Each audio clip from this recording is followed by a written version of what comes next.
Tainga mamata mai la sonei whakapapa atu, malo la koto kataki. O la sonei tau whakawhalawe iai, i le potu le nei o le vai ta fito i le palo ki au alo, a le vai le nei whaingai ke kaku ki asoa, ti whalaaki ai, ti mo latou whoki kol kainga ku mauri atu i atafa, ti toi kau e whoki mo latou kol kainga mauri atu i vele, o tupu tari e saringa ngā le vai ki ai, ke whaisona ngā whakamake ke atu ki a latou. E whainga mari e tau whawhalawe i la sonei, ti mo Samino 42 tangata ngā au i le servicio TP, i le vai ngale nei o le vai. Samino, whakamalo atu, malo whai lo mauri ti mo lau kataki mo le nei kau tangata ngā au i whatasi moko. Malo, Apollo.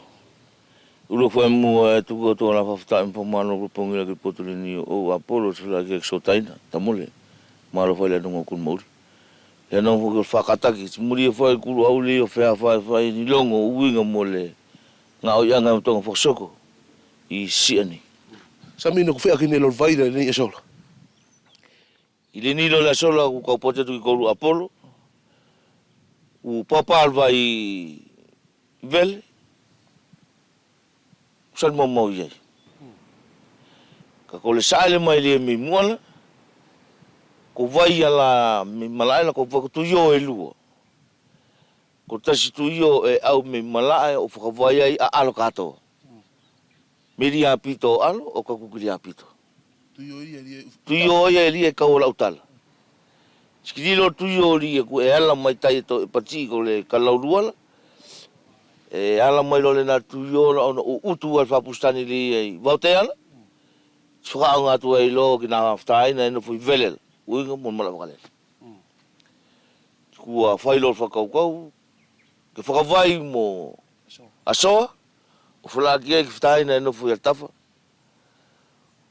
o foi atu se lo tolo malai ke avel vai li o le ke mai le na vai me malala o ave ki altafa mo aso Ali na tio ko ruele solo no to ngai tu si ai tan ale vai le tai ion o tau e favane ko no inga fo mau o kilo na vai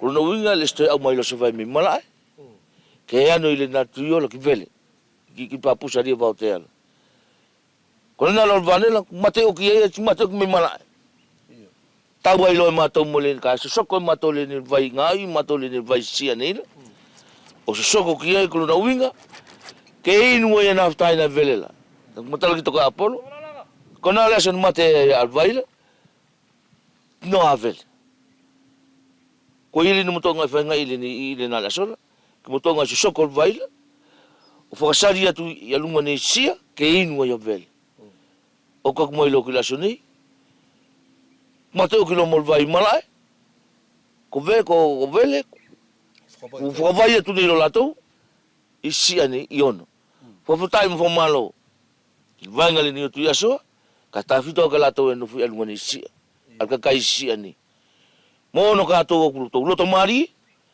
ke avel al vai la fo vai yaso chinu elo naftai na no fu vel fu la ke naftai na yalta fo ko na lon ka to Apollo al kongo ni mo to ngaila mo to tu ko tu ki to ko ni laso Samino kila ko tau whakfufuala e wheaunga asisia, mono, mokoria, monei e potwhenua ka te avel vaila ki ai ile nei whatane usia neila. Malo Apollo, kol fesiri ma ui ngā kia ngā whai mai tari kia ngā loia, e le swet whakanga e whai. Pe ma whai ke anga le ni vai sia neila, o whakavai a avele, whakavai mkoria, whakavai mo asoa. Apollo e ka potea tui laso nei, pāwal vale ni vai le vele. Toi ke sea kan makakele i o vai le vele, i ni le whaksale ato le vai le ni iono ni. Peri hoi lak potea tuki koru e mola, e tu alua le pusa le ni e tu la, i la wha pusa e malaela. Kon makakele i o vai le. Lesi mau vai, pāwal vale vai asoa tuan maltafu. Uinu e mo kain kato e vele. Samino ina tumo ke whakmatalo mai moko al kese o le ni whatanela, timole nei al whatane me malaela. Malo Apollo, ko alo ni katoa, e inu la te whatane le i kalaurua. Mata kip. Ka kini ni whatane, tukulon keskese muli ni whatane la, e nofo ni whatane sia ni la kalautor kaurima mata kipi. Kolo na uinga, e mo whai ke angai whakawai a vele, whakawai mo asoa, whakawai mo koria, pāwal wal whakumul vai. Toi mau vai.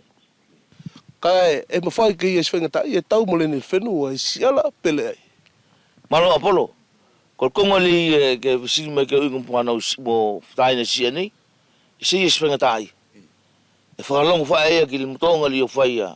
Ale regalasi li o vaila. Tina na tau o whaia. E se mo whai ke probleme mo sia nei. Kai sa mino me leso na kotoanga i o whaia soko ana i e taila. O kaku mai ki le ni le sola. Kusa ele ni vaila o kaku vele la pele ni la whakamatala maila. Ki whatanela pe koe au whai betutila. Ko le ni la whamatala ka ngā whaia tula. Kui au whaia la me alunga tutila. Le ki se mutonga whakaonga whapusala takalo na ingalea. Le ki se oki atoto ngā lao ngā ia ngā whapusala. Ale ni kuto tio mai ki ai. Ko ni mo le e ingo le konga le ne me alunga ko le troplan. E tonu ke tau au la peksi o whaira ngā oi. Si mo le viton se le ke awi ki leia. Fo whai ngā whia ki matou. O ki se mutonga lo ka o furia na ngā oi. Mo le flotea ke tau ki alunga. Tio tau patilo ka mutonga lo whapusala. Ti kole neilo na sari ria ki kolala. Ko vele vele ne ku sari whai muke eila ka koi tau whai mua ya so mo atawa ya so nei. Ei. Ko le konga le ni ke visini mai ke eila. Ko vele whai mune ni kuwainu ki eila. Ki atawa mo masoa. Ko ino whalongo na tō. Whaila ke tau mai te ale te tisi po popongi. Tio whaila ke whakasoko ai tute ala ale e sei ialunga. Whakaunga tō ilo vai. Kai whaila whai ki la pasaka aulu. Whaila ke kaku ke la pasaka aulu ku whaile na ngau ianga. Sa mine whamalo atu ki le tari marie o le nei ale temi whilawei. Ka inga kua ki atu a se whakawhilawe le nei ke tau whakataski ai, a manaki ki nei o na whakamatala ko vai atu sa mino ko matala whea unga atu kia koutou, ka kol mariela, ko le nā vai ko sari atu, alo whatu.